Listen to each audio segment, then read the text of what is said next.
Happy holidays, everyone. I hope that if you celebrate Christmas or Hanukkah or Kwanzaa or whatever you celebrate, I hope that it was an awesome celebration. And yes, hi, smiley face.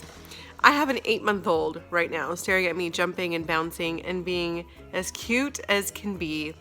And if you guys want to see pictures of our Christmas and what we did and how we celebrated, be sure to check out my Instagram. It's at Michelle Motivation, so that you can see all the fun that we had during the holidays. I got to tell you, first are the best, right? Like the first time you did something, you always remember the first.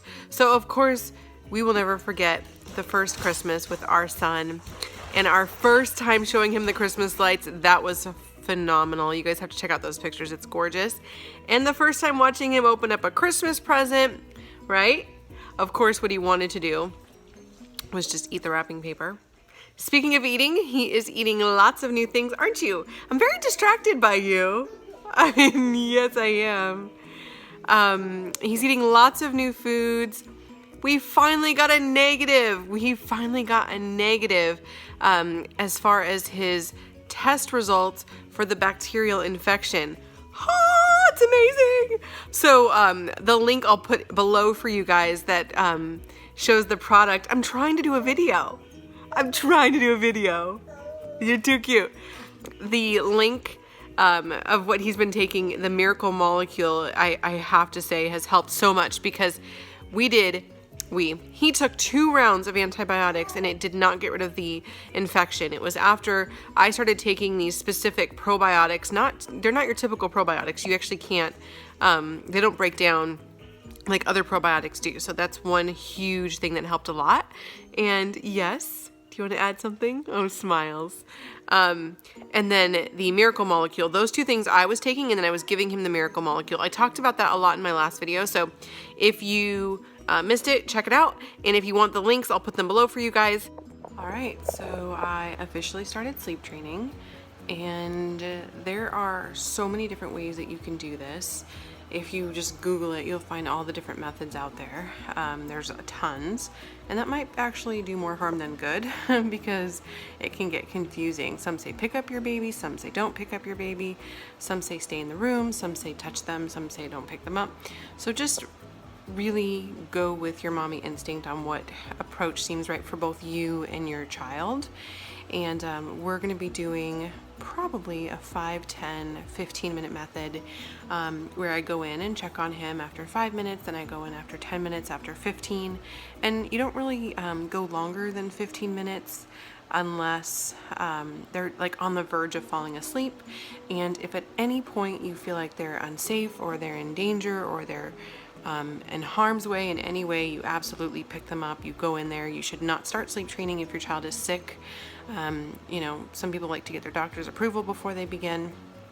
And so I have a little notepad and a pen and a timer and the monitor, and at the 5-minute mark I'm going to walk in there very calmly and I'm going to tell him I love him and he's doing a really good job. This is assuming he's, you know, crying. And if I feel the need to pick him up and comfort him, I will. The goal with sleep training is you don't want to put them to sleep, and any of the props that we're putting them to sleep, you have to pull.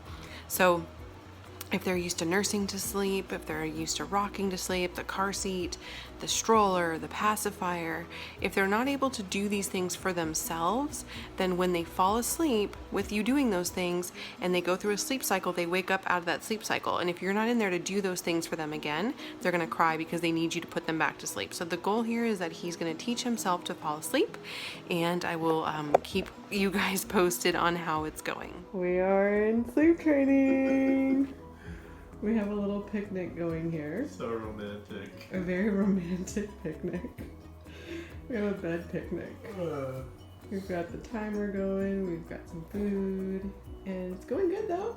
Yeah, so far. But don't jinx it. I know. I have this awesome man support, which is helpful, and now we're gonna... Where's he at? I feel like I should explain why we even have to do sleep training in the first place. And if you guys haven't noticed, I have wings now. These are the baby hairs growing back. They're literally baby hairs. They fell out when I had a baby. Now they're going back.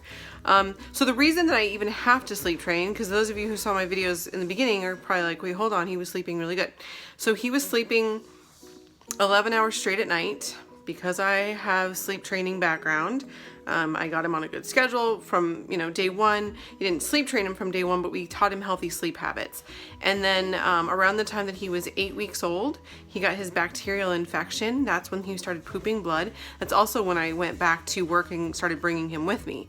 So that changed up his schedule during the day. He was napping in the car. He'd nap basically wherever I went or whatever I did. He'd kind of have to go with the flow and nap.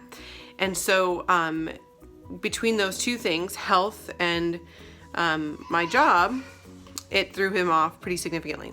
So that is why we had to go back to sleep training. When he was pooping blood, I was like, oh, I'm sleeping right next to you.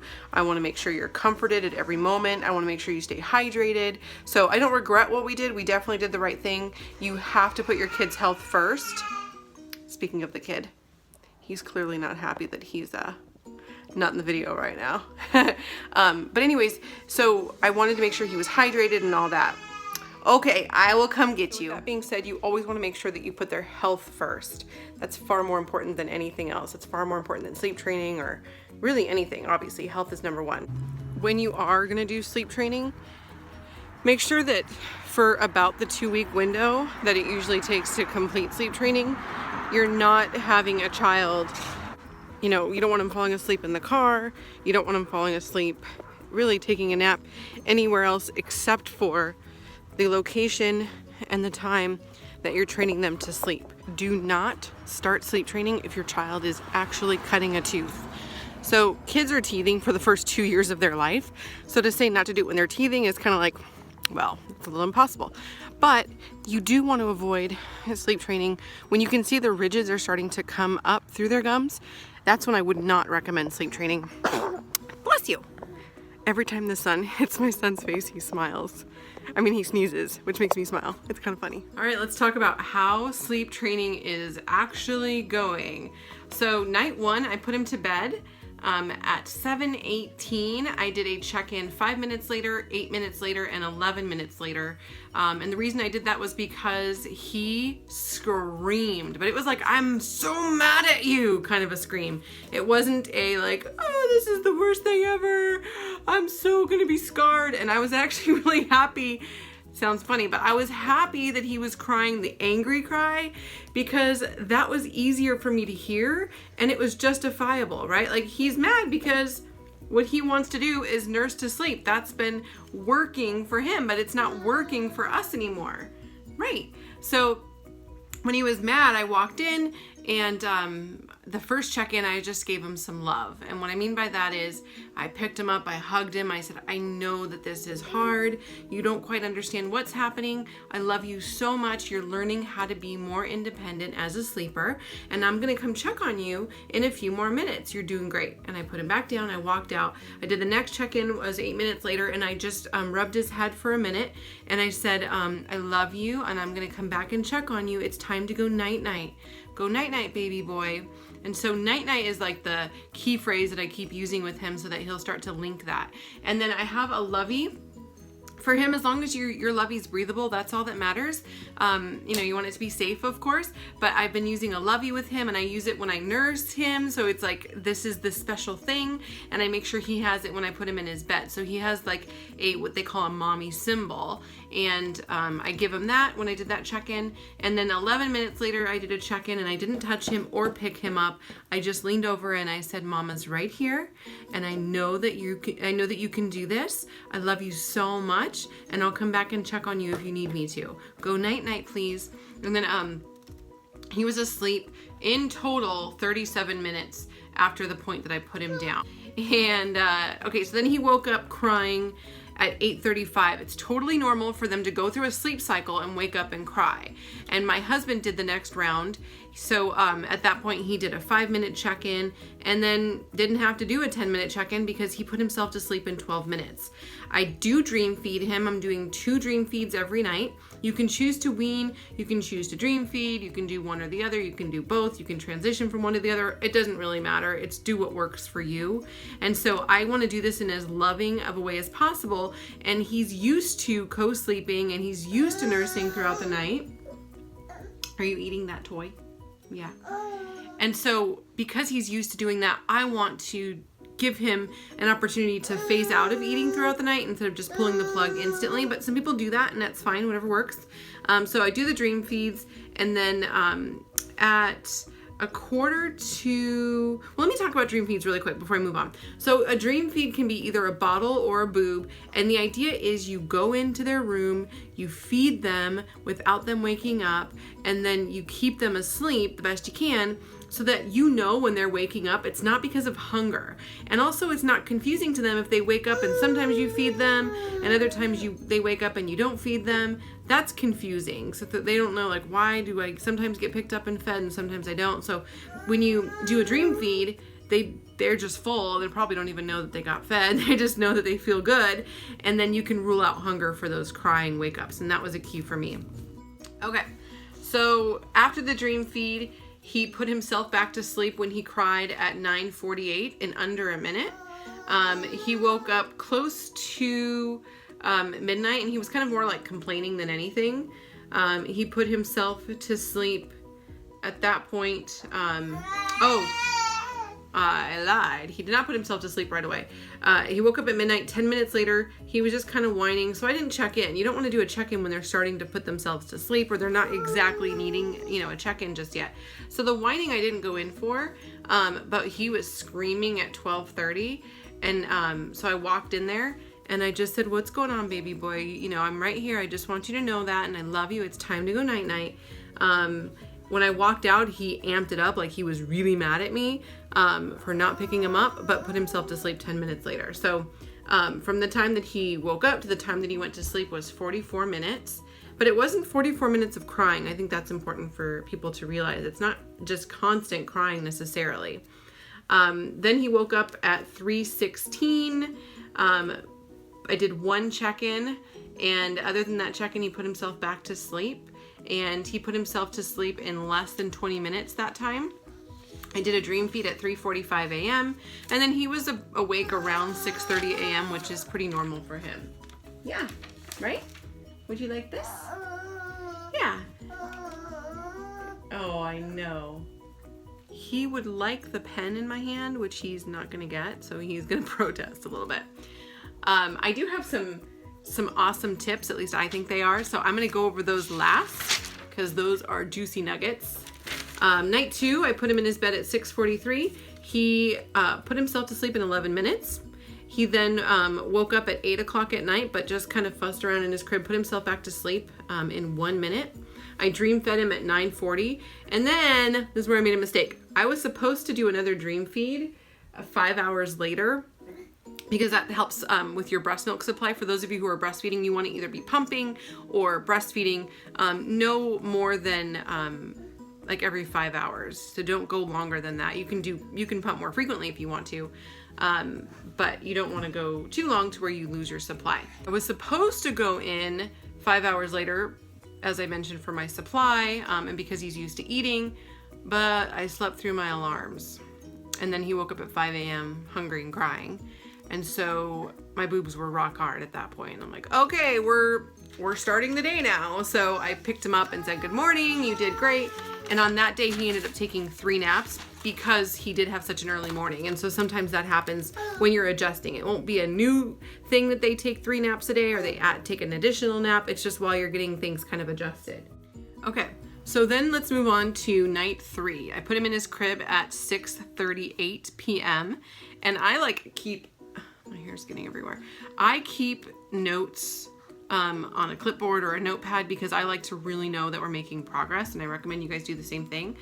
He actually put himself to sleep in under 6 minutes, and only 2 minutes of that was crying. So, hi, my little nursing boy. And then I did a dream feed at 9:35. He keeps pushing my notes away. Like, no, we don't need to talk about this sleep training. And then he was awake and fussing at 2:43, but put himself to sleep in like 10 minutes. So that was easy peasy. I did a dream feed at 3 in the morning. I pumped after that to, you know, again, increase my supply or protect my breastfeeding supply. He woke up and put himself to sleep around 3:45, and under a minute he put himself back to sleep. And then he woke up 5:45 that day, and I took him out of bed actually at 6:22. So just because they wake up doesn't mean you necessarily have to get them out. You don't always want to do that where when they wake up you instantly feed them if it's really early in the morning or whatever the case may be, because then you're kind of encouraging those early wake ups. Some people, what they've done in the past that I think is kind of a good tip is they'll put like baby safe toys in. They'll creep in there and put a couple fun toys in the crib that are safe for them, so that when they do wake up they kind of have something to do. That's up to you. It's just kind of a personal preference. Okay, night 4, I put him in his bed at 6:15. He put himself to sleep in under 6 minutes, and he only cried for 4 minutes. So that was good. At one point, my husband and I were watching a TV show. Would you like to hold this? You can hold that if you want to. We were watching a TV show, and I said, let's just see how he's doing because it's so quiet. And we looked at the monitor, and he was awake at 9 o'clock. And he was just like looking around, checking everything out, and then put himself to sleep again. And I was like, aw, I'm so proud of him. My husband was like, that's what you were teaching him to do, right? And I said, yeah, isn't that sweet? And he was like, oh, okay, just making sure that this was a good thing. Because I guess my reaction was like, oh. He's like, wait, is that good or bad? So that's good. He's putting himself to sleep, and he saw his crib and wasn't worried at all about the location of where he was or anything like that. All right, 9:30, I did his dream feed. He woke up. I think my husband woke him up, to be honest with you, because my husband shut a door that's next to his room, and he shut the door kind of loud because he was being fast and he was in a hurry, so he kind of slammed it. And I was like, sweetie, you gotta be quiet. You just slammed that door. And he was like, I did? Oh, sorry. And so my son did wake up briefly. So for 4 minutes, he kind of like wiggled, fussed around, and put himself to sleep in 4 minutes. 2:50 in the morning, I fed him. And that was a dream feed. He cried for 2 minutes at 4 a.m., put himself back to sleep.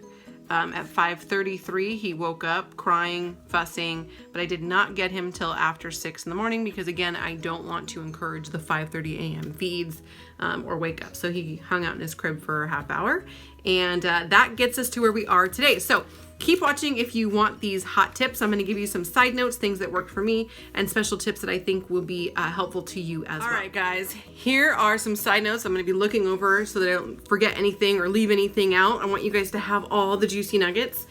For a lot of people, the crying is really the hardest part. It's hard for them to hear that. Do you like bouncing? So I recommend turning the volume on your monitor down. Make sure you have a monitor where you can see them, not just a monitor where you can hear. That's so important. I like to see what's happening. I like to see what he's doing. I like to see how the process is going. I like to see that he doesn't have a limb stuck in the crib. I do have a breathable bumper around the crib. Highly recommend that for you guys. If you haven't seen my video where I gave you guys a tour of the nursery, go ahead and watch that. I kind of show you the layout of the room. Make sure his room or her room is cool enough, not too cold, not too hot. I like the room to be like around 70. I think that's kind of a healthy, good number. And it also is important that you know about sudden infant death syndrome and that you reduce any factors, reduce any risks for SIDS whatsoever. So if you're not familiar with that, go ahead and just give that a quick search up on the internet. There's tons of information on there. And it's good just to know that you have your baby in a very healthy environment. Do not start sleep training until you are ready. And when I say ready, I mean like, okay, we're doing this. You don't want to start it when it's like I don't know, if it's like a Monday that you think, oh yeah, this is a good time to do it. I would recommend starting on a Friday if you have weekends off. So that way you have the opportunity to recover, put all of your attention into this. You don't want to do it. Yeah? Did you drop something that you want? Here you go. Here you go, baby boy. you don't want to start this before you're going to be traveling. Do it when you're going to have 2 weeks of dedicated time just to focus on the sleep training. That's really important. And then have a sleep training conversation with your support team and have support. So for me, the support that I was going to have throughout this is my husband. And I told him ahead of time, listen, I've sleep trained lots of other babies, but this is going to be the first time I sleep train my own. And I know that I could do this, with flying colors, or I could have breakdowns. And so I might be irritable. I'm going to need some hugs probably. I need you to remind me that we're doing this for a good reason and, encourage me through the process. So that is a tip that I highly recommend, right? Love you. Where are we at here? Use a breathable lovey. I've already talked about that. You want them to have something that they can control. So some people will get their babies used to falling asleep due to rocking or nursing or car rides, things like that. Your baby cannot do that for themselves when they wake up. So if that's how they're used to falling asleep, that's how they need you to help them stay asleep. And every time they go through a sleep cycle and they get to a shallow point of sleep, they'll wake up and look around. We do it too. We don't even remember because we're almost in a subconscious state of mind. We might pull the covers up or flip our pillow over. We don't even remember doing it. They cannot go get a boob. They cannot go drive themselves around to fall asleep. So don't give them any props that they can't duplicate. Now, if your baby can get their own pacifier and put it back in their mouth, then that's probably fine. It's just a prop that you need them to be able to do and be independent. When you need to decide if you're going to dream feed or wean ahead of time, you want to make sure that you are going to be able to do those things. It's important that you commit to this and that you stay consistent. When people tell me, oh, I tried sleep training, it didn't work. Yeah, we tried for 2 days. I'm like, 2 days? Tried sleep training for 14 days and then tell me it didn't work. Because these guidelines that we used have never not worked. I've sleep trained lots of kids and got great reviews on Yelp and everything with it. And I can tell you that sleep training works when you're consistent. Of course, there's exceptions to every rule, but odds are in your favor when it comes to sleep training with this method or any method that is going to be effective. Okay, I recommend that you have a why I'm doing this list, why I'm sleep training my baby list, because if you have a moment where you're like, I don't know if I should be doing this, go back to that list. My list said things like, I want to take really good care of my baby's mom. Obviously, I need to take care of me. And when he was waking up all the time, and when I say all the time, he would stay asleep sometimes for 4 minutes and then wake up and cry for me to come back in there and nurse him back to sleep again. And then sometimes I'd be like, oh wow, it's great, he hasn't woken up yet. And it would be 26 minutes that he didn't wake up for. And so then I'd have to go back in there. And there would be times when I'm just like, I'm just gonna stay in here with him, and I wouldn't brush my teeth, I wouldn't eat dinner that night. And that's not taking good care of it's not taking good care of your mama. I have to take care of your mama so that I can take good care of you. And is that funny? Is that funny?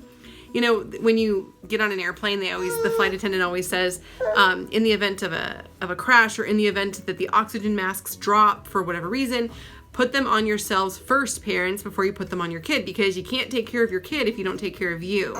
Is that funny? He's so ticklish. So it's important that you take care of you. Also, I was not seeing my husband very often or very much.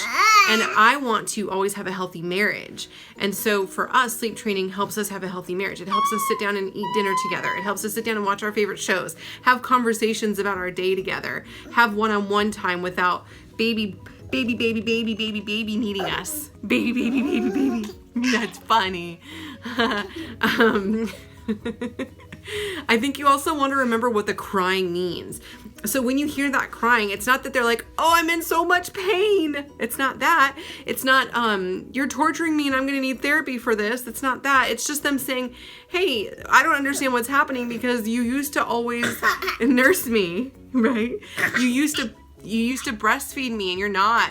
Get back in here. You with the boobs, get back in here. So that's all that is. And really, you want to give your baby as healthy of sleep as possible. And you wouldn't give them junk food because they're crying. And I'm not going to give him junk sleep because he's crying for it. I'm going to actually give him healthy sleep. And this is how we're choosing to do that.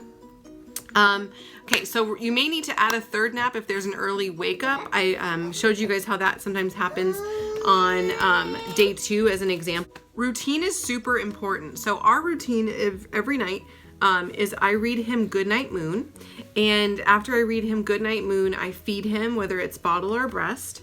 Yeah, you know that. You know the routine, huh? And then after I give him milk, I tell him I love him very much. I sing a goodnight song to him, which is really me just saying good night to him, good night to daddy, good night to mommy, good night to our dog. Like I just sing good night to everybody. And then I give him his lovey, and then I put him in his bed. He's crazy.